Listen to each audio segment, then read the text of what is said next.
had never been very easy.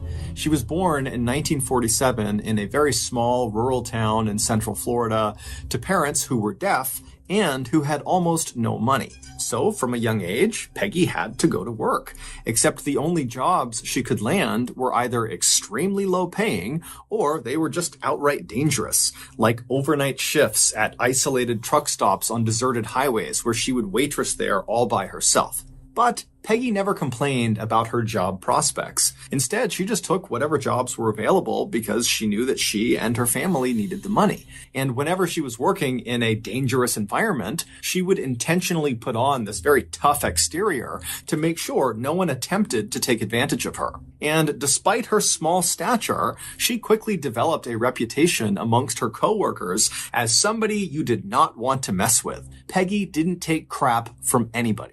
But while this kind of prickly outer shell protected her from potential predators, it also warded off potential romantic partners that might have been interested in her, but were kind of intimidated when they interacted with her. But eventually, one man would cut through Peggy's defenses, and they would fall in love, and they would get married, and they would have 3 kids together, and everything was great until it wasn't. The marriage would crash and burn, and so by the mid-1980s, Peggy was a mid-30-somethings divorced mother of 3 teenage children who had to work overtime at a local diner just to barely make ends meet. And while she still acted very tough and composed when she was working or when she was out in public, when she was behind closed doors at her home with her kids, they saw the real side of Peggy. And that side was just kind of sad. I mean, life had just been kind of hard on her, and she had tried so hard to provide a safe and happy home for her kids, and she felt like she had kind of let them down. But her kids, on the other hand, were not bitter towards their mother for the divorce. It just pained them to see her so upset. And so her kids really hoped that one day their mom would meet somebody new, she would fall in love all over again, and maybe that would put a smile back on her face. And in late 1987, that is exactly what happened. That year, Peggy met a man named MrBallen Carr. MrBallen, who just went by his nickname, Pie, was a lot like Peggy. He was a recently divorced single father of 2 teenage children.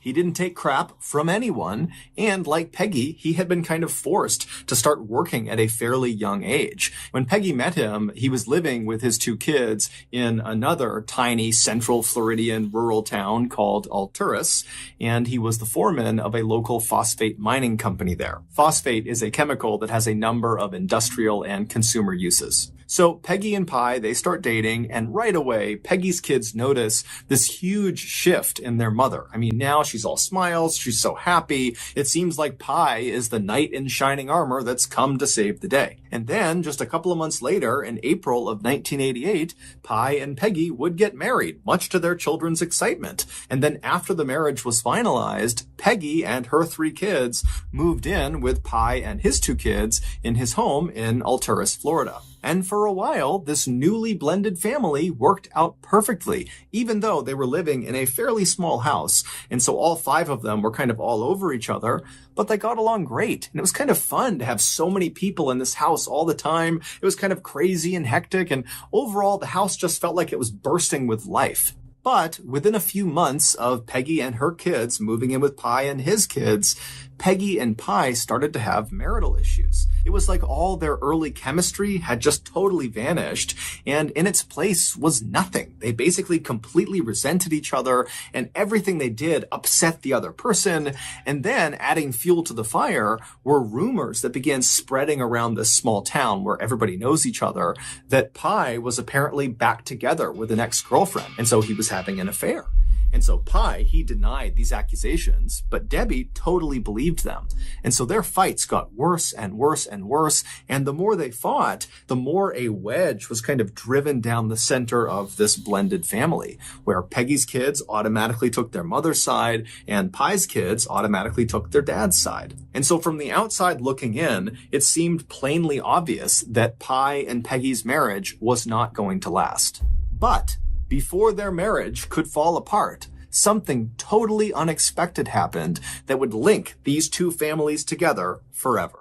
In late October of 1988, so 7 months into Peggy and Pi's now very rocky marriage, Pi suddenly got up one morning and just told Peggy he was leaving for the whole day to go hunting. This was not a planned trip. He just wanted to get away. And at this point, neither of them wanted to spend any time with each other, so Peggy didn't care. She said, go ahead, enjoy your trip, I'll see you later. And so Pi, he leaves the house, he gets in his truck, he drives off, and then a little while later, Peggy and her daughter, Sissy, they both get their things together, and they head out and they get in Peggy's car, and they drive into town. Both Peggy and her daughter worked at the same diner as waitresses, and they both had a shift that morning. And so they arrive at the diner, they both get out, they go inside, they get their things on, and they begin their shift like normal. But not long into the shift, Peggy was about to walk up to one of her tables when she noticed her heart was racing. And she had not been running around the restaurant. She had not done any heavy lifting. There was no reason for her heart to suddenly be beating at a really fast clip. And so initially, Peggy tried to just ignore it, thinking that her heart would slow down and she would go back to normal. But when her racing heart persisted, she walked away from the table she was waiting on and snuck off into the staff bathroom, and she sat in one of the stalls, she shut the door, and she just sat on the toilet waiting for her heart to stop racing. But as she sat there, not only did her heart only continue to thump like mad, but she started to notice her legs were tingling and so were her arms. Now, Peggy was a no-nonsense person. She was not prone to panicking or overreacting or anything like that. And so as she's sitting there feeling these symptoms, it dawns on her that maybe I'm having a heart attack. And so she decides, okay, I'm going to deal with this. She stands up, she opens the stall door, she goes to the sink, she washes her hands, she washes her face, she kind of calms herself down, and then she walks out of the bathroom, she goes right into the staff break room, and she tells her daughter, I think I'm having a heart attack, but don't worry, I'm just going to go home, I'm going to lay down. If this gets worse, I will go to the hospital. But for right now, I don't really know what it is, but I want to take it seriously, so I'm going to leave for the day. And so Sissy is looking at her mom, really concerned. But Sissy knows what her mom is like. Her mom is tough as nails. She is the type of person that's going to sleep off a heart attack. And so she says to her mom, okay, go home. I'll be sure to check on you as soon as I get back, and please call me if anything changes. And so Peggy, whose heart was still racing and her arms and her legs were still tingling, she told her daughter, everything's going to be fine. And then she told her manager that she was leaving. And then Peggy slipped out the back door. She got in her car and she drove back home. When she got there, the house was empty, so she just went inside, she made her way to her bedroom, and she lied down in her bed to try to get some rest. That afternoon, Peggy's son, Dwayne, came home from high school, and when he walked inside, he found his mother laying down in her bed. This was very unusual for Dwayne, because his mother never took naps. In fact, he could not recall a time ever that he saw his mom napping, even when she was sick. And so concerned, he went into her bedroom and she was facing away from him. And so he kind of jostled her awake. And when his mom rolled over to face him, her face was pale. She was sweating. She obviously had not been sleeping. She was gritting her teeth and it looked like she was in a lot of pain or some sort of discomfort. And he said, Mom, geez, are you okay? And she would say to him, oh, no, I'm fine. I'm just sleeping something off. I got something going on. I think I have a flu or something. I don't know. I took off from work, so I'm just sleeping it off. And so Dwayne, he knows his mom is tough as nails. And if she says she's going to sleep something off, then she'll be just fine. And so Dwayne said, okay, well, let me know if you need anything. And so Dwayne began to walk away, but his mother would actually flag him back and she would level with him and she would tell him that actually something is wrong here. I feel like someone has poured fire down my veins in my arms and in my legs, and it is excruciatingly painful. And so Dwayne is hearing his mother say this, and he knows his mother is not the type of person to complain or exaggerate or anything. She is just straight no nonsense. And so for her to say this is the most excruciating pain she's ever been in, and she's laying in bed unable to move, he knew this was really serious. And so Dwayne began telling his mom that you got to go to the hospital. We need to get Pi here to drive you to the hospital, or we need to call an ambulance, but something needs to be done here. But despite the pain she she was in, Peggy was still a little bit reserved about it. She thought maybe she could just sleep it off. But as they're having this kind of back and forth about what to do, Pi would return from his hunting trip. He would come in the house, and right away, Dwayne would run over to him. He would explain to Pi, hey, this is not normal. My mom never, ever acts this way. She never complains. This is really serious. You got to take her to the hospital. But Pi would actually say, she's fine. I'm sure she just has a fever or maybe the flu. She'll sleep it off. But when he walked into the bedroom and he saw his wife looking so horrible and literally squirming in pain, he relented and said, okay, I'll take her to the hospital. And so Pi would have to literally carry Peggy out of the house, put her in his truck. He drove her to the hospital and then had to carry her into the hospital. And by the time Peggy was under doctor's care at the hospital, she no longer could talk. She was just moaning in agony from this excruciating pain in her limbs, and her heart was still racing. And she was nauseous and she was vomiting. I mean, she was really spiraling quickly. And so after she's been admitted, the doctors turned to Pi and to Dwayne and to Sissy and to the other family members that had assembled. And they asked them, do you have any idea what could have caused this? And they all said, no, she just suddenly started feeling this way. And so the doctors, who were unable to ask Peggy, she was in such blinding pain she couldn't even talk, they just began running her through a wide-ranging series of tests to try to figure out what was going on. But when these results began coming in, either she was negative for the thing they were testing for, or it just came back that everything was normal. And so they're looking at Peggy, seeing her completely falling apart. None of their tests have revealed anything is wrong with her. And so they're at a loss. They don't know what's wrong with her. And so without a better option, they just put Peggy into a hospital room and begin monitoring her. And sure enough, after being in the hospital for 3 days, Peggy's symptoms would come down. While she wasn't back completely to strength, she was able to speak again. She was able to eat and drink water and move around. She was still very uncomfortable. Her heart would still race periodically, and she would get fits of pain in all of her extremities. But overall, she felt like she was really improving. And so after 3 days, she was discharged from the hospital. And so Peggy and her family, they drive back to their home, and initially everything's okay. It seems like she's on the mend, but within 24 hours, Peggy's heart starts to race again, and before long, her arms and legs feel like they are on fire. Now, Peggy and her family, they know that the doctors don't know what this condition is. And so their immediate reaction was huge concern that Peggy, again, was suffering from this horrible thing. But going to the hospital didn't really feel like the obvious first choice. In fact, the obvious first choice, at least for Peggy, was just to sit at the house and wait it out, the same way she had waited it out at the hospital. But over the next several days, despite laying in bed and resting as much as she could, her symptoms did not get any better. They got worse and worse and worse, to the point where she literally was completely bedridden, and all she could do was just shake and periodically scream into her pillow from all the pain she was experiencing in her extremities. And so finally, on October 30th, which was 10 days from the first day that Peggy felt these strange symptoms when she was at the diner, her family decided, you know what, enough is enough. She obviously is not able to just sleep off whatever this is. And so they called an ambulance, which rushed her to the hospital. And when she got there, the doctors, they remembered her from the week before. So they understood this was a bit of a mystery.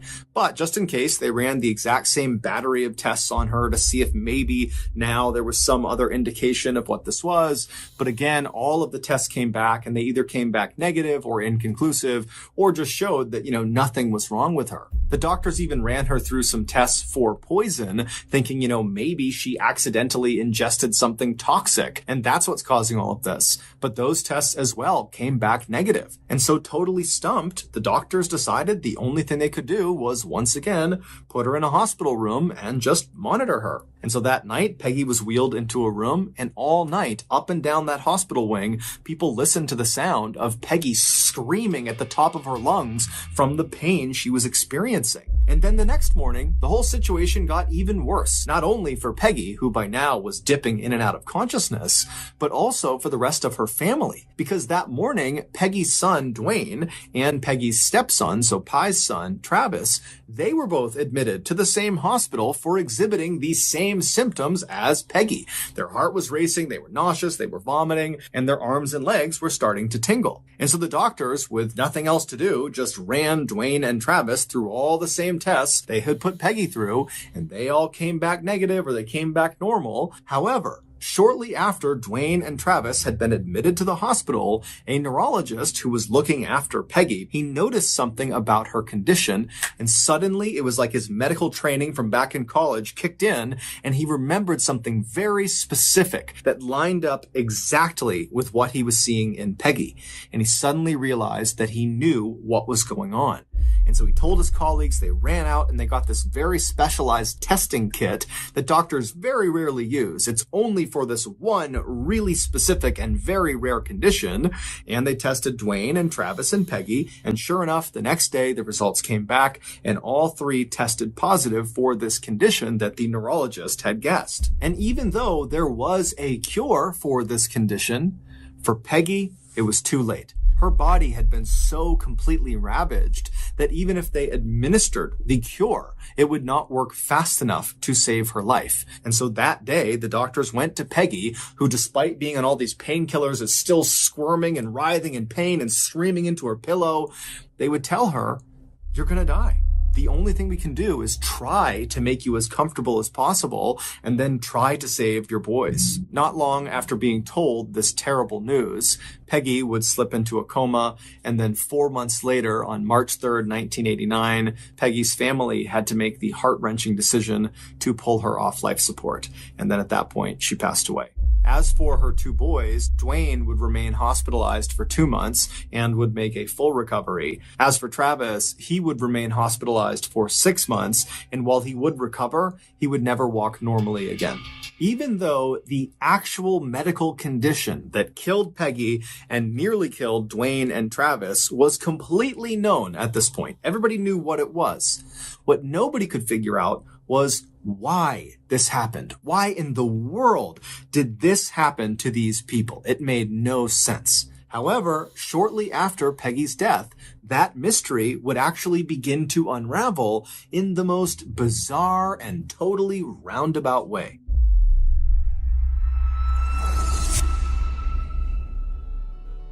We've all been there. You're the host for the big summer barbecue, the guests are on their way, and you realize right at that moment as you're pulling it out of the oven that you've overcooked your zebra cornea souffle. With only minutes to spare, you leap head first out of your kitchen window, shattering the glass, cutting your body badly, and then you run into the nearby jungle and you tackle a wallaby and you knock a few teeth loose, you grab those teeth, you run back to your house, you die, you die.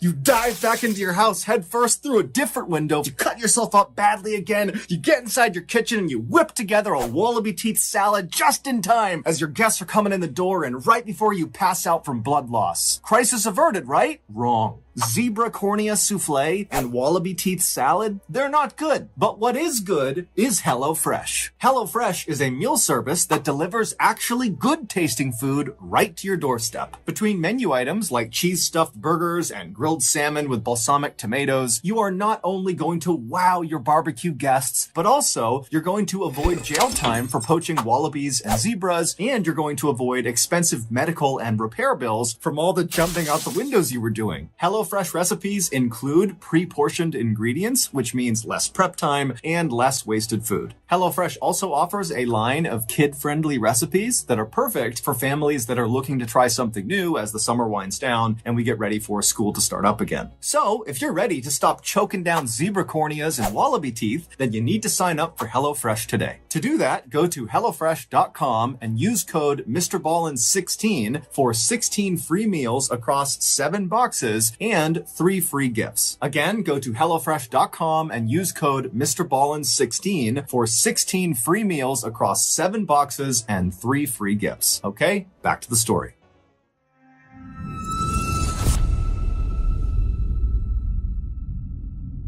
There is an international organization called Mensa. That's not an acronym. It's a Latin word that roughly translates to table or mind. And this organization is a highly exclusive society for the ultra intelligent. You literally have to prove that your IQ, which is an intelligence test, ranks in the top 2% out of everybody in the entire world. And even then, you may not be smart enough to get in. And in the same town that Peggy and Pi had lived, in Alturas, Florida, there was a chapter of Mensa. And the way some of these chapters worked is they would just get together every month and do some sort of intellectually stimulating activity. And in Alturas, that Mensa chapter, what they would do is they would get together at some private location once a month, and they would put on what they called a murder mystery weekend. The members of this chapter would head off to some private location like an inn or a hotel or a cabin or something, and they would all role play a murder investigation. So one or two of the Mensa members would come up with a very elaborate murder and subsequent investigation, and they would assign different fake characters to each of the real Mensa members. And so once they got there, they'd all find out what character they were and what they were responsible for. And then once they got into character, which included dressing up in costumes, they would remain in character until the killer was revealed. And so this activity was meant to be extremely intellectually challenging, but also it was extremely fun. The group loved these murder mystery weekends. And so with that in mind, just a couple of weeks after Peggy had passed away, so this is sometime in April of 1989, a new genius was accepted into the ranks of the Alturas Mensa chapter. Her name was Sherry Gwynn, and she was a middle-aged woman who had recently fled from Texas to Central Florida to get away from her abusive husband, who still lived in Texas. After she was accepted into the Mensa chapter, it became abundantly clear to the members that Sherry was eager to make friends. But not just any friends. She wanted to make friends with two very specific members of the Alturas Mensa chapter. And they were Diana Carr, who had no relationship to Pi Carr or his family, and Diana's husband, whose name was George Trapal. Diana was a very successful orthopedic surgeon who had her own practice in Alturas, Florida, and George was this computer programmer who had more advanced degrees than you could count. And, critically, Diana and George just so happened to live right next door to Peggy and Pi's house. Even though Sherry came on really strong right away to try to become friends with Diana and George, neither of them were fazed. The couple just figured, here's a woman who's living by herself. She's moved to a brand new area. She's run away from an abusive husband. It's no wonder she wants friends, and so she probably just needs some support. And so Diana and George were happy to just become her friend. The same month that Sherry was accepted into the Alturas Mensa chapter, George and Diana happened to be chosen as the people responsible for coming up with the complicated scenario that the group would act out during their murder mystery weekend that month. So George and Diana very diligently sat down and went over how to make the case as complicated as they could, and George took on the responsibility of really focusing on exactly how the victim in their fake scenario would be killed, because he was really trying to make it as difficult as he possibly could, and he was trying to find the perfect murder that would be nearly impossible to solve. And so he came up with this very elaborate murder scene, and then between him and what his wife was creating, they put together this really intense and very complicated scenario that they were both very happy about. And so a couple of days later, it was time to head out for the murder mystery weekend that George and Diana had worked so hard on. And so they went and printed off a whole bunch of those cards that would have all the information about who each of the Mensa members were going to be in this role-playing game. And there was some initial information about the murder that was committed, the so-called perfect crime that George had come up with. And so they printed all those cards out, they grabbed their costumes, they packed their stuff up, they hopped in the car, and they drove to the nearby inn where they met up with the rest of the Mensa members, which included Sherry. And so they get to this inn, everybody checks in, and then afterwards, they all meet up in the lobby where George and Diana hand out their cards that have the information about the role-playing game. And so everybody's reading it and figuring out what they're going to do with their character, and everyone's also looking at this so-called perfect crime that George had come up with, that he was also very proud about, and he was kind of boasting to the audience about how difficult this weekend was going to be. He really came up with the perfect crime. And so as all the members are reading their cards, Sherry would see the murder weapon used in this game, and she would become fascinated with it. And she would make a point of going over to George and asking him lots and lots of questions about how he came up with this particular choice of a murder weapon, and what actually happens when this is used on a person, not just in the game, but in real life. It was like Sherry had become obsessed with this exact form of murder. She was so interested in it. And George, he was immediately immediately aware that Sherry was kind of unnaturally interested in exactly how he had come up with the scheme, but in a way it was kind of flattering for George because he had spent a lot of time constructing it to make it as complicated as he could. And so he indulged Sherry, and he sat there and told her everything about this particular weapon and what it does to the human body and, how you can get it and what the history of this weapon was. And the whole time Sherry is just totally locked in. I mean, she's really focused on this particular style of murder. And so that murder mystery weekend would eventually come to an end, and all the Mensa members would think it was great and they would head home. And then over the course of nearly a year after that, Sherry would be a near constant in George and Diana's lives. I mean, she was always around them. She always wanted to meet up with them. She was always talking to them and asking them questions and calling. And anytime she was with them, she always wanted to be with George. And when she was with George, a lot of times she would bring up that very particular murder method that he had come up with for the murder mystery weekend. And George just continued to think this was just the greatest thing. It was so flattering that she thought he was so smart that he had come up with the perfect crime. And so anytime she wanted to talk about it, he would just indulge her because it made him feel really good. And if George and Diana had seen any red flags in Sherry with her behavior towards them, they certainly didn't show it. They basically were operating under the assumption that Sherry, no matter what, was just this helpless, harmless person who had come to Central Florida, and she was trying to be their friend, and so they should try to be her friend back. But, as they would soon find out, they were very, very wrong about Sherry. In December of 1989, so roughly 8 months after George and Diana had first met Sherry, Diana decided she wanted to move her medical practice from Alturas to a neighboring town called Sebring.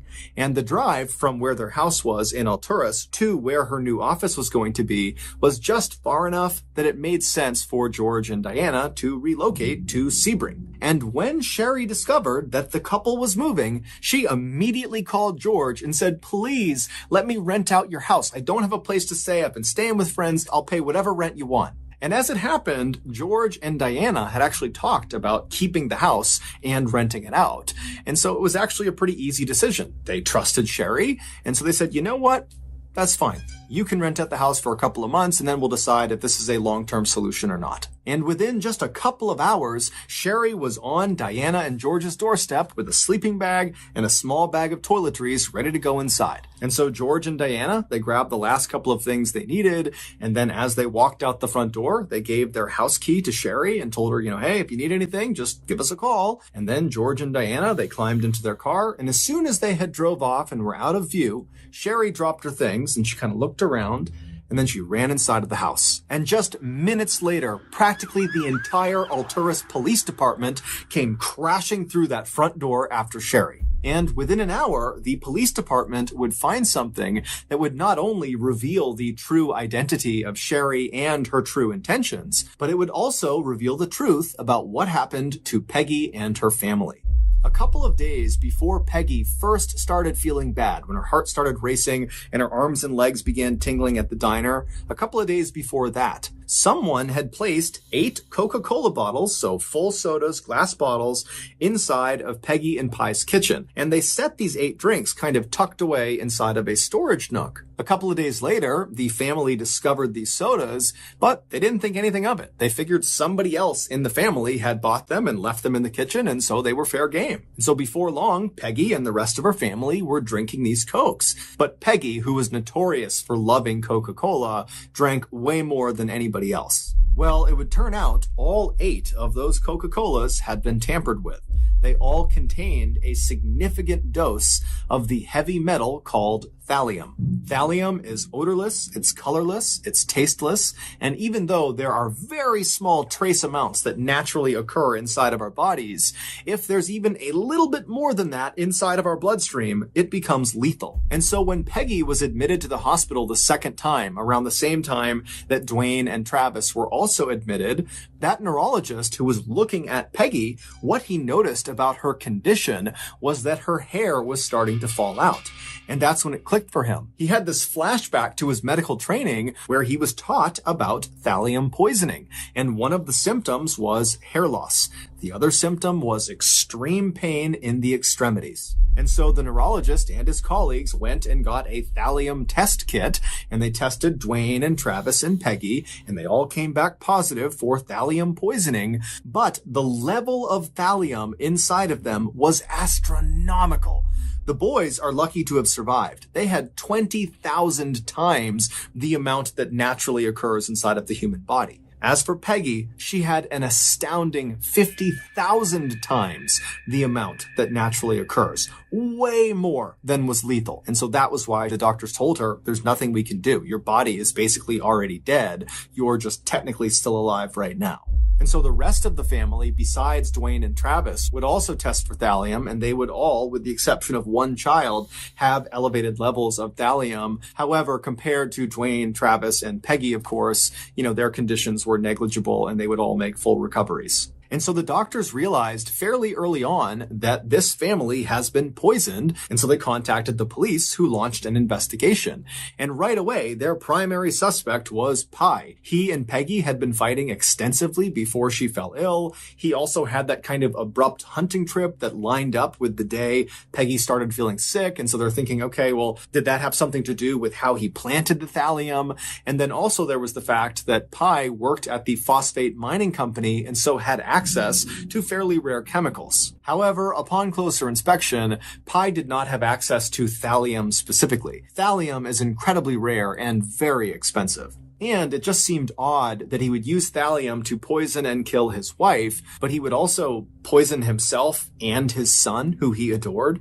It just didn't really add up. And so Pi would get ruled out as a suspect fairly quickly. But during one of his last interrogations, he would give the police something he didn't think was very valuable, but it wound up being very significant.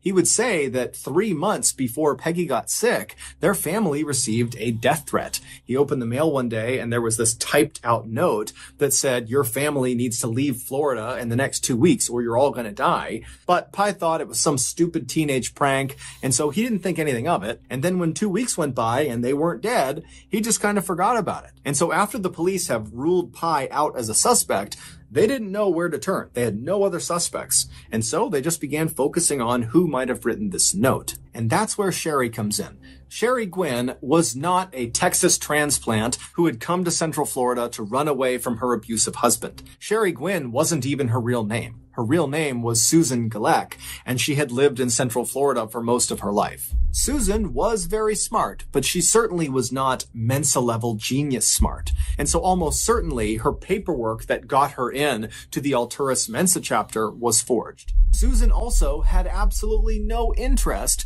in becoming real friends with Diana and George. The only reason she was pretending to be their friends and wanting to be around them all the time is because she was studying them. Because Susan was actually an undercover police officer.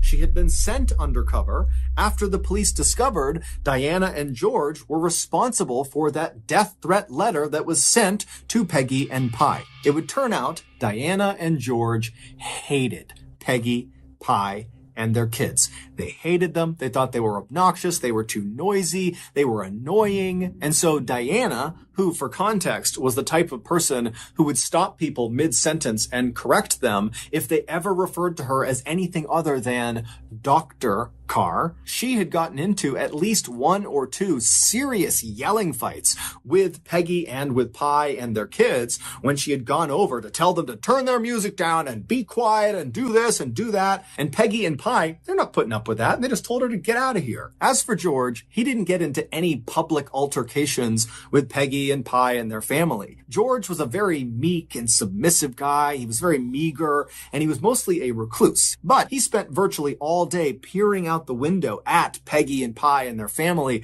studying what they were doing and obsessing over how noisy and obnoxious they were. And as he's seeing his wife getting more and more frustrated with their neighbors, George finally decides he's going to take drastic action. And so that's when George types out that death threat and he sends it across the way. But after Pi reads it, nothing happens. They don't leave Florida within 2 weeks. And so George went to phase 2 of his plan. George had actually spent time in a federal prison in the 1970s for cooking meth. And one of the byproducts of making meth is thallium. So George used his old meth cooking skills and he whipped up some thallium and he put lethal doses of thallium in 8 different Coca-Cola bottles. And then after mixing them all up so you couldn't tell there was any chemical inside of them, he used his bottle topping machine to put tops back on top of each of them. George made his own beer, and so that's why he had a topping machine at his house. And so with his 8 deadly drinks all prepared, looking like brand new Coca-Colas, George waited until Peggy and Pi and her family were out of their house. And then he snuck over and he walked into their kitchen and he placed these Coca-Colas right down on the kitchen counter and he slid them into a storage nook. And then he left the house and that was it. And over the next several weeks, he watched with absolute pleasure as the family got sick and then Peggy died. While George never actually admitted that he had poisoned his neighbors, he did do some things that really tipped off Susan that he had to be the guy. Like, for example, that Mensa mystery murder weekend, the murder method that George had come up with was poisoning. And remember, at that point, Susan has been sent undercover to find out if George and Diana are responsible for poisoning their neighbors. And now George is sitting up there talking about the perfect crime he's come up with, and it's poisoning. And so that was why she had followed up with him really specifically on, wow, what else do you know about poisoning? And how'd you learn about poisoning? And what kind of poisons do you know about? And over the following months, even though Susan never got George to actually admit to her when she was undercover recording him that he was the poisoner, she did completely earn his trust. And she did this by always making sure she was very submissive around him and always made sure to stroke his ego and remind him how smart he was. I mean, George was used to being in a relationship with Diana, who was extremely overbearing and kind of kept him under her thumb. And so Susan kind of allowed George to feel like he was in control for once, and he loved it. And so he completely trusted Susan to the point where when he and Diana were going to move out of Alturas, they were willing to rent their house to Susan. And this is important because the house had not actually been emptied. A lot of their things were still in the house, including George's things. And so he just assumed Susan would never go through his things. But as soon as Susan was in that house and she watched George and Diana drive off, she immediately called in backup. The police swarmed the house. They searched it top to bottom, and in the garage, they found George's chemistry equipment, and nestled underneath it was a bottle that contained thallium. George would be found guilty of first-degree murder as well as attempted murder on the rest of Peggy's family, and he would be sentenced to death. As of this episode, he is still alive and he is still on death row. As for his wife, Diana, who many people believe must have had something to do with the poisoning or must have at least known it was happening, was never actually charged with anything. And so she would eventually divorce George and move on with her life and remarry. On Sunday, August 26th, 1990, a 56-year-old woman named Patricia Powell and her husband, Frank, pulled into a parking lot right outside of this beautiful 3-story apartment complex in Gainesville, Florida. Gainesville is this beautiful little town in northern Florida that is home to the massive University of Florida, which is known for their big-time football team and their big-time college party scene. Patricia and Frank's daughter, 17-year-old Christine, was going to be a freshman that year at the University of Florida. And apparently she had been so excited after getting her acceptance letter that her dad, Frank, had gone out and got a gold necklace for her that had the school's mascot, an alligator, dangling from it. And Christine wore it all the time. 2 days earlier, Christine and her new roommate, 18-year-old Sonia Larson, the two had actually met over the summer when they took some summer classes together. They had actually already come to Gainesville and they had moved in to this white apartment complex that Patricia and Frank were now parked outside of. And after unpacking some of their things in their apartment, Christine and Sonia had left and gone into town and grabbed a bite to eat at a local restaurant. And then afterwards, Christine had used a payphone to call back home and tell her parents how well it was going and how much she already enjoyed her roommate and how excited she was for the year. And she told Patricia and Frank that she would call them the following day. But the following day came and went, and Patricia and Frank did not hear from their daughter. And they had no way to actually call her because she had not set up her landline in her apartment. But Patricia and Frank, they told each other that, of course, everything was fine. You know, she just got to college. She's excited. She's probably out having a good time, and she just forgot to call. And anyways, Patricia and Frank had already planned a visit to see their daughter in Gainesville the next day, which was Sunday. And so fast forward back to that Sunday, and Patricia and Frank are now parked outside of their daughter's apartment complex. They still haven't heard from her, but they're still telling themselves everything's fine. She's probably just busy. And so they get out of their car and they walk over to the building, and they go through one of the front access doors that brings them into the building. They find themselves inside of this carpeted stairwell where at every level on the way up, there were doors leading off to each of the apartments. They made their way up to the second level where they knew their daughter's apartment was, and they walk up to her door, and before they even knock or turn the doorknob or anything, they notice on the door there are all these notes, these handwritten notes that have been taped all over it. And they read a couple of them, and they were notes from some of Christine and Sonia's friends on campus that apparently had tried to stop by over the last weekend, but had not been able to make contact with Christine or Sonia. And so these notes said things like, "Hey, Christine, we came over to try to get you to come out with us, but you didn't come to the door, so we left without you. Sorry, give us a call when you get in." And so obviously the parents are totally worried given the circumstances. They don't know where their daughter is. They've been telling themselves everything is fine, and now these notes make it seem like everything is not fine. But the parents, they keep their cool, and they just start knocking on the door and calling out for their daughter. But there's no answer. And so Patricia and Frank, they start to panic at this point, and they leave the carpeted stairwell. They go outside and they find a maintenance worker that works for this building, and they explain their situation with their daughter and how they can't get in touch with her, and can he please let them in to make sure she's okay. The maintenance worker said he couldn't without speaking to his manager, and so he goes to his manager, and the manager, she says that's fine, but we need to get the police involved. They need to escort us into the apartment. And so the maintenance worker calls the police and requests this escort, and a few minutes later, a single Gainesville police officer arrives at the apartment complex. And he tells Patricia and Frank that just as a precaution, I need you guys to stay outside. So they stay right outside those front access doors. They're outside of the apartment building. And then this officer, along with the maintenance worker and the manager of the building, those three, they go inside the stairwell. They go up to the second floor. And at that point, the maintenance worker gets out his keys. He finds the right one, and he opens Christine and Sonia's door. The door swings open, and immediately the police officer yells out for the two girls, but there's no answer. And so the officer is first into the apartment, which basically immediately opens up to their living room. And in the middle of the living room is a couch that's angled towards the right side of the room where a TV had been set up. And so the officer, again, as he walks in, he's calling out, trying to get the girls' attention, but there's no answer. Behind him is the maintenance worker and the building manager. And they begin making their way towards the right side of the living room, over towards that TV, to see if maybe someone was laying on the couch. And as they round that corner and can finally actually see the front of the couch, the maintenance worker, after seeing what he saw, screams out and runs out of the apartment. He runs down the stairs, out the access doors, and begins vomiting on the grass and sobbing right next to Frank and Patricia. Naturally, Frank and Patricia, after seeing this, are immediately concerned that something's wrong with their daughter. And so they run inside, they go up the stairs, and they start running into the apartment. And the police officer and the building manager, they try to stop them from getting in, but there was nothing stopping them. They managed to push past those two. They get into the living room and they're calling out for their daughter. And eventually they make their way over to the side of the couch, and they see their daughter, Christine. She is lying on the ground in front of the couch. She's on her back. She has no clothes on, and she's been stabbed to death. And whoever has killed her has positioned her in this very suggestive, sexual, lewd position, as if they were trying to demean her as much as possible and shock whoever found her. And so after these totally devastated and wrecked parents are escorted out of the apartment, this one police officer, he continues searching the apartment.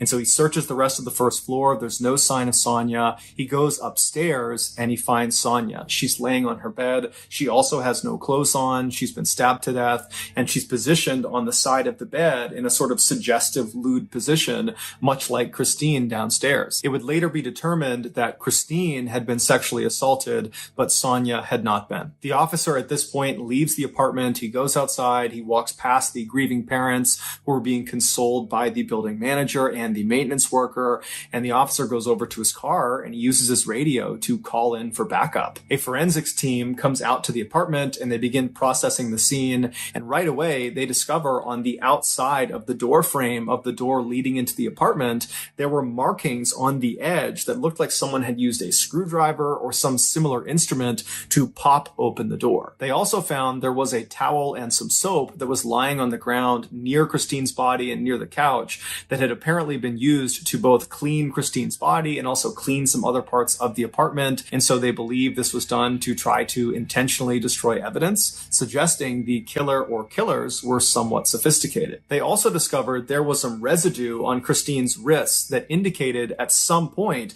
her hands had been bound by duct tape. But when she was found, her hands were not bound and there was no duct tape from her wrists. And so whoever had done this had at some point removed the duct tape and taken it away. And so investigators believed that the killer or killers had used the duct tape to immobilize Christine for the attack. And then after she was deceased, they had removed that tape in order to be able to get her arms up over her head, which seemed to increase the shock value of this lewd position they had put her in. Based on what they saw inside of this apartment, the police were convinced they were up against a group of killers or a killer that had targeted these two girls, that this was not some random attack, that this was calculated, this was on purpose, and if they didn't get caught, they were going to strike again. And so even though the police really didn't have any leads to operate on, they just had this crime scene and they were looking for maybe someone with duct tape and a knife and a screwdriver. I mean, that was really about it at this point. And so even though they have virtually nothing, because there were thousands and thousands of young people flooding Gainesville for the start of the new school year at the University of Florida. Literally the following day, Monday, classes were starting. Because of all these young people in town, the police felt it was very important that they got the media to put out a bulletin to all these people in town that there was potentially a killer or killers on the loose. And so that night, Sunday evening, this news bulletin goes out and it basically just told residents of Gainesville to stay indoors and stay in groups. And if you needed to go outside, travel in groups, and just overall stay vigilant until we figure out who did this. 12 hours before Christine Powell and Sonia Larson were discovered, an 18-year-old Gainesville woman named Krista Hoyt did not show up for work. Krista was a student at Santa Fe Community College, which was right down the road from the University of Florida. That year, she was planning to transfer to the University of Florida, and then after graduation, she wanted to pursue a career in forensics with the FBI. And so given her interest in law enforcement, while she was a student, she had gotten a part-time job working in the records department of the sheriff's office. And apparently at this sheriff's office, she was famous for always coming to work, no matter what, including the time that she got her wisdom teeth removed. And then an hour after coming home, she showed up for work. And so on this Saturday night, when Krista was supposed to be showing up for work and she didn't call ahead, and no one could get in touch with her on her landline, everybody at the sheriff's office was really concerned. And so they waited around for about an hour, hoping that she might just show up with some story about why she was late, but she never showed up. She didn't call. They still couldn't get in touch with her. And so in the very early hours of Sunday morning, the sheriff's office called the Gainesville police and asked them to do a welfare check on Krista. And so two police officers from the Gainesville Police Department, they show up at the apartment belonging to Krista Hoyt. Krista lived alone, and she lived about 2 miles away from Christine Powell and Sonia Larson. And so these two officers, they get there and they walk up to the front door and they knock, but there's no answer. And they try the doorknob, it's locked. And so one of the officers walks around to the back of this apartment and he sees there's a glass sliding door. And so he knocks on the glass sliding door, there's no answer. He tries the door, it's locked. And then he notices the drape that's inside the apartment that's covering up this sliding glass door. It reaches almost to the ground, but not all the way. There's a couple of inches on the bottom where if you were laying on the ground, you could actually look through this little space and see into the apartment. And so that's what he does. He lies down and he puts his flashlight up and he looks through this couple inch gap on this window. And as soon as the light illuminates what's inside of this apartment, he finds Krista. Krista is sitting on the edge of a bed that's not that far away from the sliding glass door, and she's facing the door. She's kind of hunched over at the edge of the bed. She's got no clothes on, and she's got stab marks all over her back, and she's missing her head. And her head was next to the bed to the left, up on the shelf, and it was positioned in such a way that it almost appeared like the head was looking down at the detached body. When this crime scene was processed, the forensics team immediately noticed there were marks on the backsliding glass door where someone had used probably a screwdriver or something similar to pop the door open. And then they also found residue of duct tape on Krista's wrists, but the duct tape was gone. She was found with her hands not bound. found. It would later be determined that Krista had been sexually assaulted before she had been murdered. The obvious similarities between Krista's crime scene and Christine and Sonia's crime scene were initially only recognized by Gainesville police because much of the information about the two crime scenes was not public. But that night, Sunday evening, when the police went to the media and asked them to put out that bulletin to all Gainesville residents to say that there could be a killer or killers on the loose, it didn't take long for residents of Gainesville and news anchors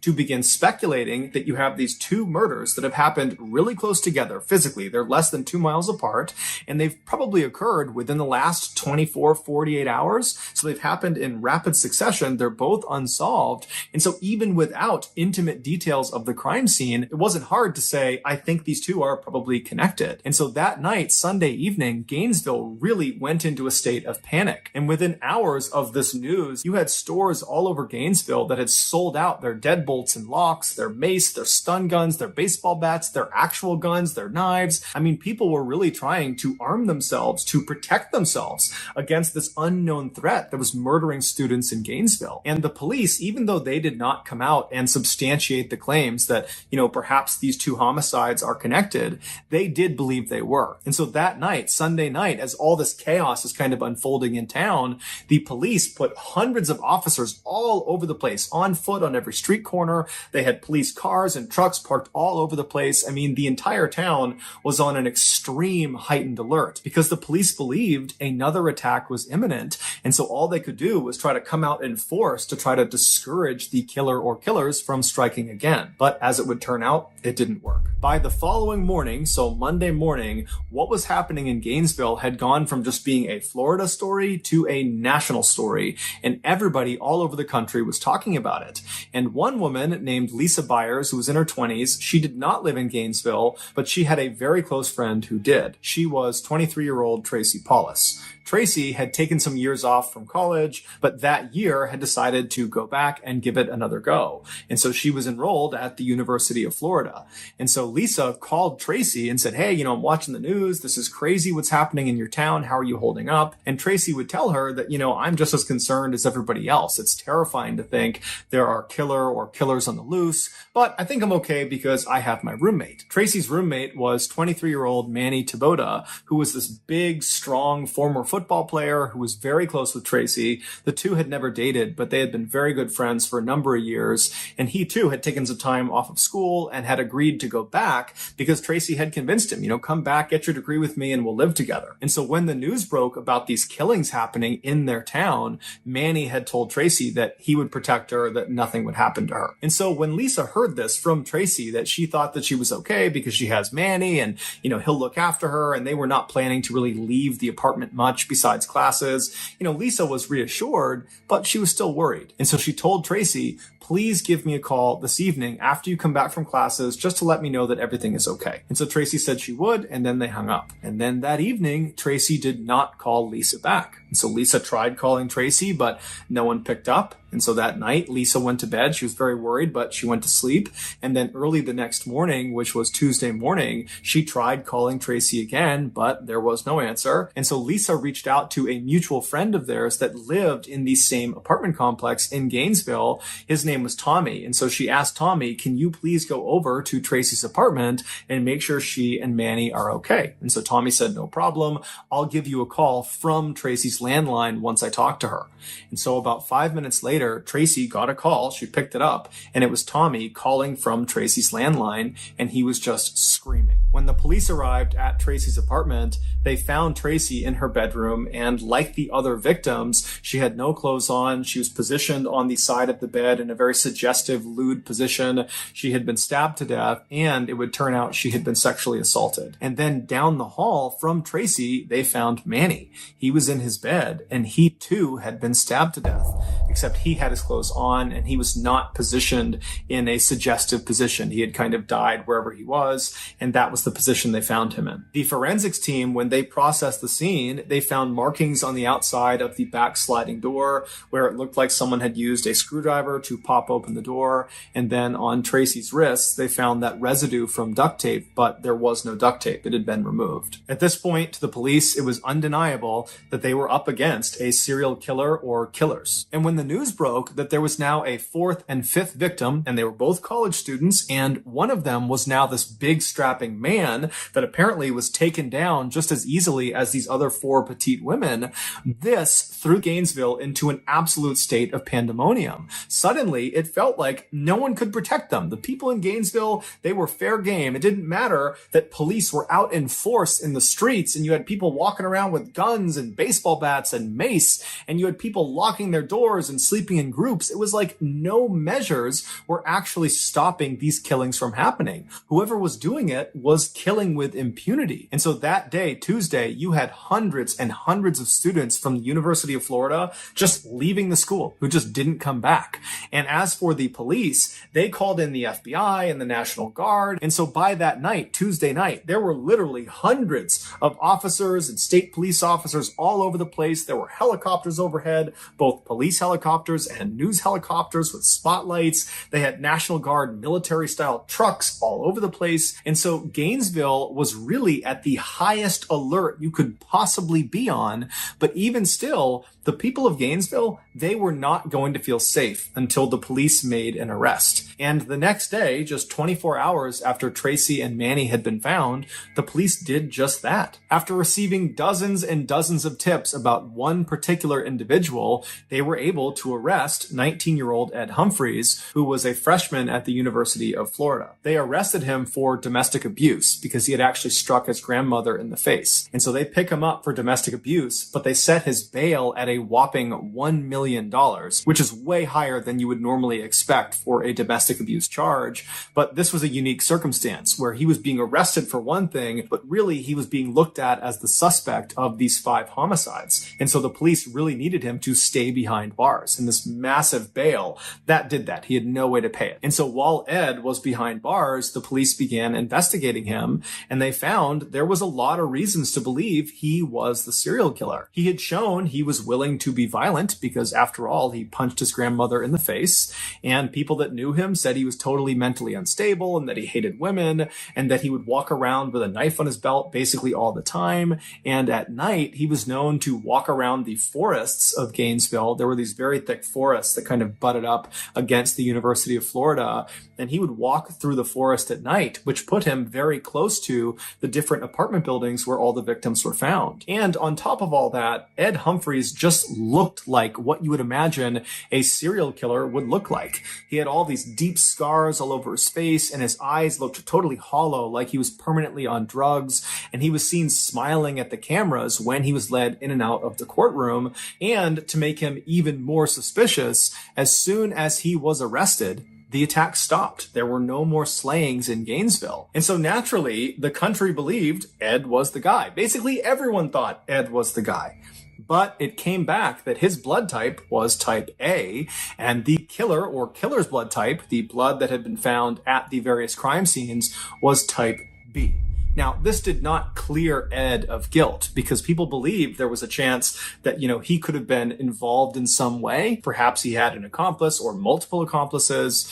But when this news broke, pretty much everybody was back on edge because clearly there's at least one or more killers that are still on the loose. Shortly after this blood type discrepancy presented itself, the FBI approached the Gainesville police and said, hey, why don't you use our VCAP program? VCAP stands for Violent Crime Apprehension Program. And what it was this computer program where it allowed investigators to input details of their crime they were investigating. And when they submitted it, it would be compared against this huge database of other crimes in the country. And if there were any similarities with any other crime, those similar crimes would get popped on screen. And so when the Gainesville police input the information from these 5 student slayings in Gainesville, the computer program spit out a single match. It was from an unsolved triple homicide in 1989 in Shreveport, Louisiana, which is a town located about 800 miles to the northwest of Gainesville. Shreveport, back in the late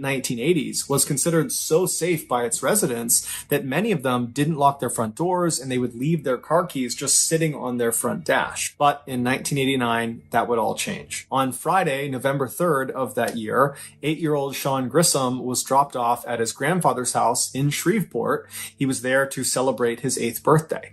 And so his grandfather was this 56-year-old man named Tom who was divorced, and he was getting ready to retire soon, and he was also trying to spend more time with his grandson. And so he was very excited about having Sean over. Also staying at this house with Sean and his grandfather was Sean's aunt, 24-year-old Julie Grissom, who was a college student. She was attending Louisiana State University in Shreveport. When Sean was dropped off by his mother at his grandfather's house, the grandfather, Tom, yelled out to the boy's mother and said, I'll have him back by Monday. I'll drop him off, see you later.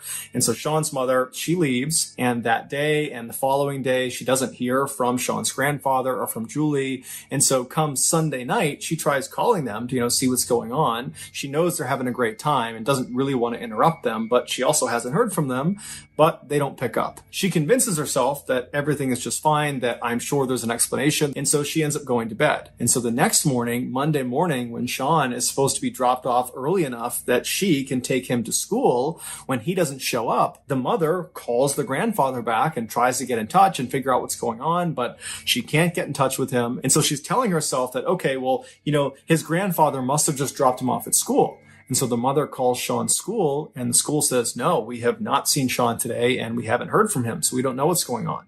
And so now Sean's mother is terrified. She calls the police, and the police actually get in touch with the neighbor of Tom Grissom, and they ask this neighbor, hey, can you go next door and just make sure Tom and Sean and Julie are okay? And so this neighbor says, no problem. They leave their house, and immediately they notice, as they're looking at Tom's house, that the 2 cars in the driveway had not left since Friday. It was just something the neighbor noticed.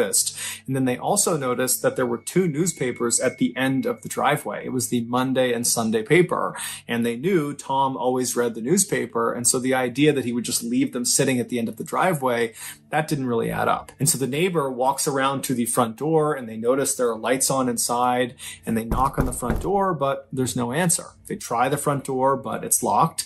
And so they end up going around to the very back of the house, and they're able to get into the house through the garage. And then through the garage, they open another door that leads into the main part of the house. And this neighbor, they immediately see on the ground towards the back door near the kitchen is Tom. He's laying on the ground, and he's obviously deceased. And so this neighbor, they run out, they call the police. The police come back over. They go inside the house, and sure enough, they find Tom Grissom has been stabbed to death. He's laying on the ground near the back door. They find Sean Grissom, the 8-year-old. He's slouched over on the couch in front of the TV, and he's been stabbed to death as well. And then upstairs, they found 24-year-old Julie, the aunt, and she was positioned on the edge of the bed in this very suggestive way. She had no clothes on, and she had been stabbed to death, and it would later be determined she had also been sexually assaulted before she was killed. And they also discovered there's vinegar on her body, as if whoever's done this has attempted to clean her with vinegar. There was no sign of a robbery in the house or ransacking in the house. There was no sign of forced entry. Overall, the investigators said this was a very neat crime scene, as if whoever did this had done this with great intentionality. And so after kind of going through the crime scene, the police really didn't have any leads to go off of. And so this crime went unsolved. And so as these Gainesville police are looking at this report in this VCAP computer system, and they're reading about this unsolved triple homicide, all they can think about is how unbelievably similar the crime scene was to all the crime scenes of the student slayings, specifically that Julie had been arranged in this kind of suggestive pose like the other female victims in Gainesville. And on top of that, it was determined that the blood type of the killer in Shreveport was type B, same as the killer or killers in Gainesville. So there was a match in the blood type. Somehow, after this discovery through this VCAP program, the media found out about this Shreveport unsolved triple homicide and how apparently it was incredibly similar to all these slayings that have had taken place in Gainesville. And so before long, that was all every news network all over the United States was talking about. And at first, the police in Gainesville and anybody involved in this investigation was very upset about this because one, they probably had a leak that someone was giving information to the press, but two, the press was kind of jeopardizing their investigation because by having these details leaked, the killer or killers could potentially benefit from kind of knowing what the police were thinking about and what they were up to. But as it would turn out, this particular leak would prove to be quite fruitful. Shortly after this news about the Shreveport killing and the student slayings was all over the news, this woman named Cindy, who lived in Shreveport, she called the police after watching all the news like everybody else and told the police they really ought to look at this guy, Danny Rawling. Danny Rawling was this 37-year-old drifter who was in Shreveport at the time of the Grissom family murders in 1989. And apparently after those murders, he had told Cindy's husband that he, quote, had a problem, and his problem was he liked stabbing people. And Danny literally always walked around with a huge knife on his waist. He seemed totally mentally unstable. And so this claim that he liked stabbing people, Cindy and her husband took literally and basically told him to stay away from them. And so in one of their last conversations with Danny, Danny actually told Cindy that he planned to leave Shreveport and go someplace where there's lots of beautiful young women that he can just stare at all day long. When police asked Cindy, do you think he's capable of killing all 8 of these people? She said, oh yeah. And so the police turned their attention to Danny and began researching his background, and they discovered he was raised in a very abusive household. Specifically, his father really couldn't stand him. They had a really bad relationship. And then when Danny got old enough, he joined the Air Force, but he was kicked out after 2 years for being mentally unstable. And once he was discharged, he began the string of armed robberies in the 1980s, and he eventually got caught and spent the bulk of the 1980s in prison. And then in 1989, when he got out of prison, he came back to Shreveport and moved in with his parents. Now, this was not a happy homecoming. His parents did not want him living with them, but Danny kind of forced the issue. He had nowhere else to go. And so he wound up living there. And as it happened, they lived less than a half mile away from the Grissom family home. 6 months after the Grissom family was murdered and 3 months before the Gainesville student slayings had begun, Danny gets in this huge fight with his father, where his father actually draws a pistol and forces Danny to leave the house and tells him to never come back. And so Danny, he runs out of the house and he gets his gun from his vehicle, comes back inside his house and shoots his father point blank in the head and then in the stomach before fleeing the scene. His father would amazingly survive this attack despite some pretty significant damage to his head, and he would tell the police, and before long there was a warrant for Danny's arrest for attempted murder. But when they went to go arrest him, he was gone. They had no idea where he went. And so as the Gainesville police are looking at Danny's criminal record, they're starting to say to themselves that this guy looks really interesting. He does seem like he could be the serial killer we're looking for. And so as they continue to dig deeper and deeper, one of the Gainesville police officers suddenly thinks of something. There was this unsolved armed robbery of this bank in Gainesville that happened the same week where all 5 of the students had been killed. A lone masked gunman walked into this bank in broad daylight and demanded money from the teller, and the teller, who thought on their feet, gave him the cash, but it was the type that was booby-trapped with dye packets, meaning if this robber tried to tamper with the money at all, it would detonate, sending dye all over them and kind of making it obvious that this money had been stolen. But the robber doesn't see this. He takes the bag of cash, he leaves the bank and manages to flee and go into the forest before the police show up. And so the police ultimately, they go and search the forest and they find this campsite deep in the woods. And at this campsite, which is abandoned, they don't find the person who robbed the bank, but at this campsite, they find the bag that has the money inside of it, and the dye packet has been activated. So clearly the robber had tried to fiddle with it, and then when it detonated, they had taken off and left the money. And then also at this campsite, near this duffel bag full of ruined money, was a screwdriver, a gun, and and an audio recorder. Now, at the time, the police that were seeing this, they were part of this huge effort in Gainesville to stop any more attacks on students and catch the killer or killers. That was all they were thinking about. And so when they didn't immediately catch this robber, they kind of said, you know what? This is a lower priority item than what we're dealing with this loose serial killer or killers. And so let's just round up the evidence, put it in storage, and somebody else can deal with this after we handle this killer situation.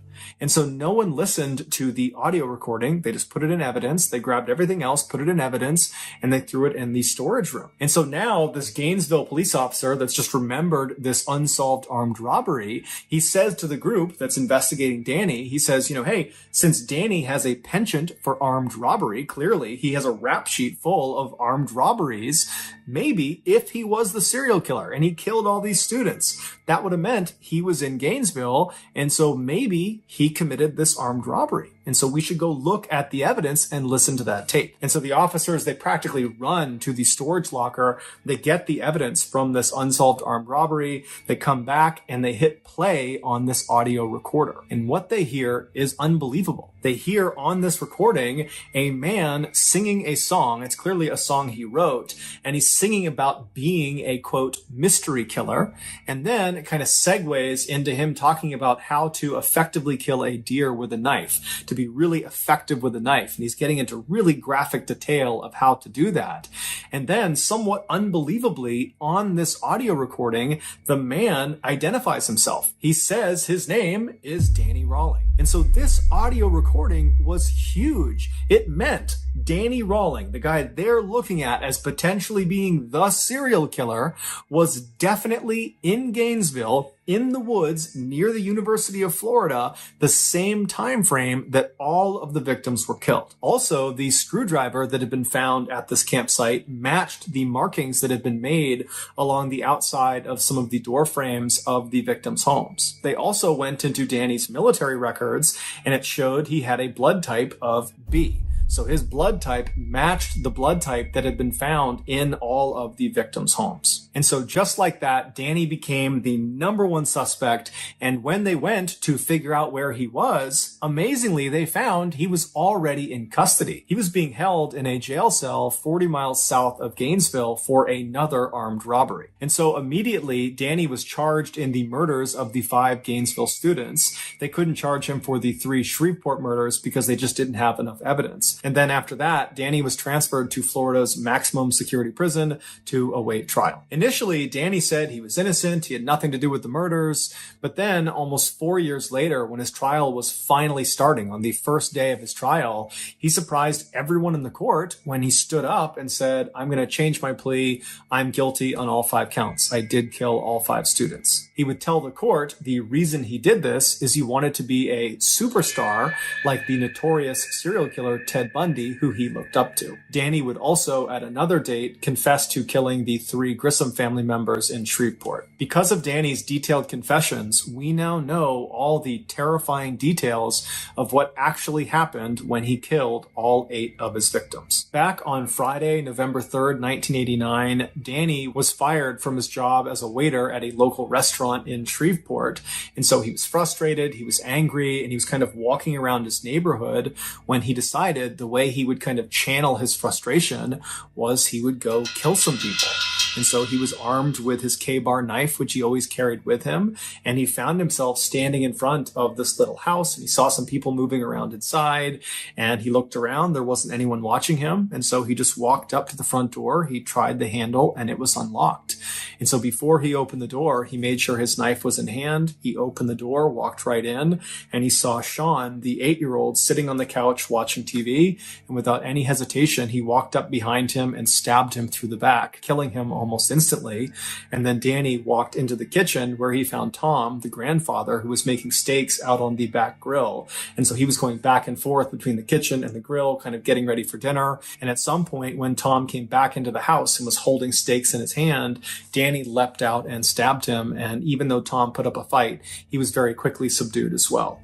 And then after that, Danny made his way upstairs where Julie was. That was Sean's aunt. And she was getting ready for a wedding she was going to attend that night for one of her friends. And so she had just gotten out of her shower and she was getting ready to put on this red dress she had picked out. And Danny walked into her room and she most likely saw him, at which point Danny would have told her what he had just done to her loved ones downstairs. And he threatened her with the knife and said, if you don't listen to me, I'm going to do the same thing to you. And because she was terrified, she listened to him. And so he immobilized her and then he sexually assaulted her and then he stabbed her to death. Afterwards, he cuts the tape off of her wrists and puts the tape in his pocket. And then he lays her out on her back on her bed. And then he goes downstairs and gets some vinegar and uses the vinegar to attempt to clean her body, to destroy any evidence he might have left behind. And then after cleaning her, he kind of puts her in that lewd, suggestive pose with her hands up over her head and her legs spread. And then he leaves. 6 months later, in August of 1990, after Danny has shot his father and is on the run from the law, he finds himself in Gainesville, Florida, and he sets up this little camp just behind the University of Florida in this thick forest. And then on Friday, August 23rd, as he's sitting out at his campsite, he gets this sudden urge to go kill again. And so he waits for it to get dark out, and then he gets out his audio recorder and he records himself alluding to this murder he's about to go perpetrate. Well, let me sign off for a little bit. That's something I gotta do. Then, armed with a pistol, a screwdriver, and his K-bar knife, he left his campsite and walked in the darkness in the forest about a mile away until he was looking from inside the forest out towards this 3-story white apartment building. And it's believed that within the last 24 hours, he had been in that area and he had seen 2 young girls go in and out of this apartment building. And that was all he needed to determine who his victims were going to be.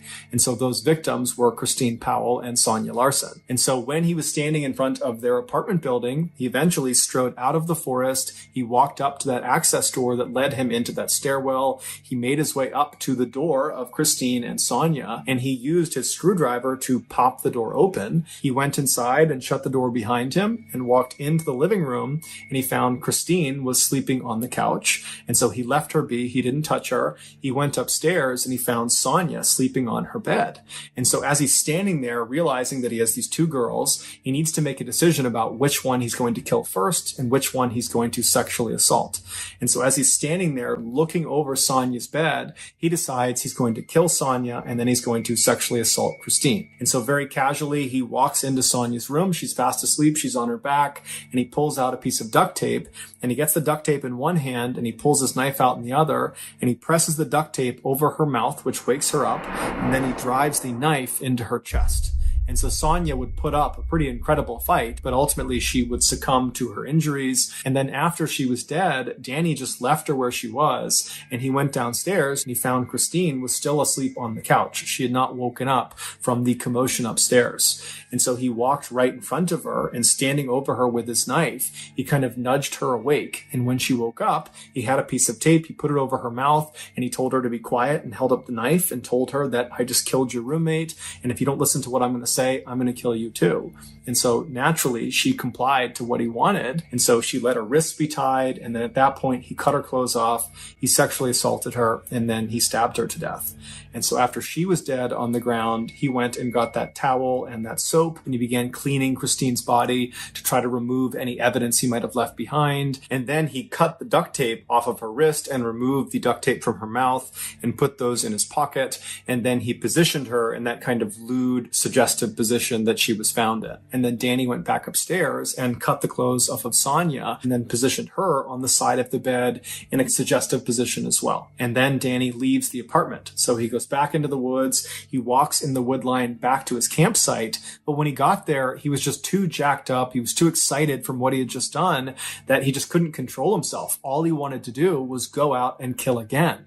And so he managed to sit at his campsite for a total of 8 hours before he couldn't help it any longer. He had to go back out and find another victim. And so his next victim, he decided, would be this woman he just happened to see a couple of days ago. He was walking down the road near this row of apartments near the school, and he looked into one of them, and he just saw there was this girl in this apartment, and he just thought for a second, I bet she lives alone there. But that was the entire interaction. He didn't know this person. He was just kind of guessing that she might be alone in there. And so here he is in the forest after killing these 2 teens, and he's like, okay, I'm going to go back to that apartment because I think that woman is alone. And that woman would be Krista Hoyt. And so in the early morning hours of Saturday, August 24th, Danny leaves his campsite with his screwdriver, his gun, and his K-bar knife, and he walks about a half mile away from his campsite until he's still in the woods, but he's looking out at the back of Krista's apartment. And then at some point, he walks out of the forest. He walks right up over her fence and gets up to her back sliding door. He uses a screwdriver to pop the sliding door open. He slides it open. He steps inside, and he finds out that Krista is actually not in her apartment. There's no one in her apartment. But instead of leaving and finding another victim, he decides he'll just wait for Krista. And so he shuts the sliding back door, and he goes into her bedroom closet and shuts the closet and then just waits. And he stays in her closet for several hours until around 11 a.m. that morning. Krista comes home, and when she was in the house, he waited a little bit longer to make sure she didn't know he was there. And then at some point, he kind of slipped out of the closet, snuck up behind her, and put her in a chokehold. Now, at first, Krista tried to fight back, but eventually she realized she could not overpower whoever this was. And at that point, she said, okay, what do you want? And Danny would tell her, you got to listen to me or I'm going to kill you. And he showed her the knife. And so Krista said, okay. And she put her wrists out. He taped her wrists with duct tape. He put tape over her mouth. And then he brought her into her bedroom where he cut her clothes off and sexually assaulted her. And then afterwards, he stabbed her to death. Once she was dead, he cut the duct tape off of her wrists and pulled the duct tape off of her mouth and put that duct tape in his pocket. And then he positioned her body on the bed in a suggestive position before he left. When he got back to his campsite, he realized he had accidentally left his wallet in Krista's apartment. And so, calm as can be, he walked back through the forest, right back into Krista's apartment. He found his wallet, and he was about to leave when he thought to himself, well, wait a minute, I should mutilate her body. And so he pulled Krista's body off of the bed, and using his knife, he decapitated her. He put her head up on the shelf next to the bed, and then he repositioned her body on the edge of the bed, making it seem like she was kind of hunched over, looking out the back door. And then before he left, he reached up and twisted her decapitated head and made it seem like it was looking down at the rest of her body. 48 hours later, on the evening of Monday, August 27th, Danny was back at his campsite out in the woods, and he suddenly got the urge to go kill again. And so he stood up, he grabbed his knife, his screwdriver, and his gun, and he walked away from camp, made it about a mile through the woods until he was standing still in the forest, looking out at this big apartment complex that was very commonly occupied by college students. And so at some point, he leaves the forest and walks up to the first apartment he sees. He has no idea who's going to be in there. And he goes up to their sliding back glass door. He gets a screwdriver out and he pops it open. He slides the door open. He steps inside. And the first thing he sees is Manny Taboda, this big, strong former football player who's laying in his bed. And Danny just walks over and starts stabbing him. And Manny wakes up and puts up one heck of a fight, but ultimately Danny is able to overpower him and kills him. While Danny was stabbing Manny, the other resident inside of this apartment, 23-year-old Tracy Paulus, she was in the shower, and so she gets out of the shower and she hears all this commotion down the hall, and so she steps into the hall and she looks into Manny's room and she sees Danny on top of him stabbing him. And so Danny looks back, he sees Tracy screams, she runs down the hall into her bedroom, she slams the door behind her, she locks it, and then she leans up against the door to try to keep it shut. Meanwhile, Danny just continues to stab Manny until Manny is dead. And then Danny stands up and he just walks down the hall, calm as can be. He gets to the bedroom door where he knows Tracy is. She's trapped. She can't go anywhere. And he begins to smash the door down. He's ramming it with the shoulder. He's kicking it over and over again. And Tracy's screaming for him to stop. But eventually he manages to just kick the door down. And as soon as he's inside the room, Tracy kind of stands back and she says to Danny, "Are you the one?" And Danny looks at her and says, "Yes, I am the one." And then he threatened her with the knife and said, "I'll kill you just like the guy down the hall unless you listen to me." And so Tracy listened. She got her wrists bound and her face bound. And then Danny cut the clothes off of her and then sexually assaulted her. And then he stabbed her to death. And then after she was dead, he cut the duct tape off of her wrists and removed the duct tape from her mouth, and then positioned her body in a suggestive sexual position on the edge of the bed, and then he left. Later that day, Danny would rob that bank in Gainesville, and then 1 month later, Danny would be arrested for a botched armed robbery 40 miles south of Gainesville, and then while he was in prison, he would find out he was being charged with the 5 murders in Gainesville. 16 years later, at 6 p.m. on October 25th, 2006, Danny Rawling was led into the execution chamber in Florida State Prison. He offered no apology to the family members of his victims that were on the other side of the glass. Instead, Danny just sang a religious hymn to himself in order to comfort himself. And then 13 minutes later, Danny was pronounced dead. He was executed via lethal injection.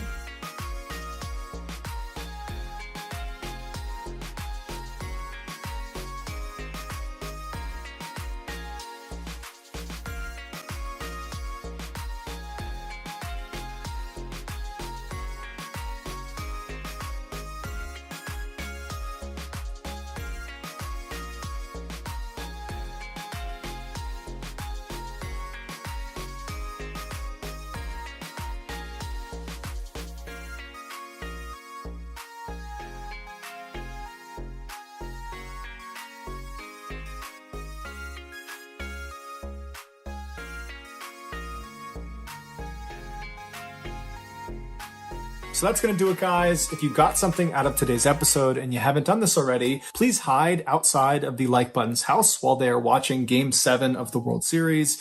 And anytime the game starts to get really good, change their channel using your universal remote. Also, please subscribe to our channel and turn on all notifications so you don't miss any of our weekly 1 or 2 video uploads. We are now selling merchandise like flannels and hats and sweatshirts and mugs and all sorts of stuff. If you're interested, go to shopmrballen.com. If you want to learn about upcoming deals and promotions in our shop, go to our shop's Instagram page. The username is shopmrballen. If you want to get in touch with me, you can direct message me on Instagram or on Twitter. My username for both platforms is the same. It's MrBallen. I also have a ton of content over on TikTok where my username is MrBallen as well.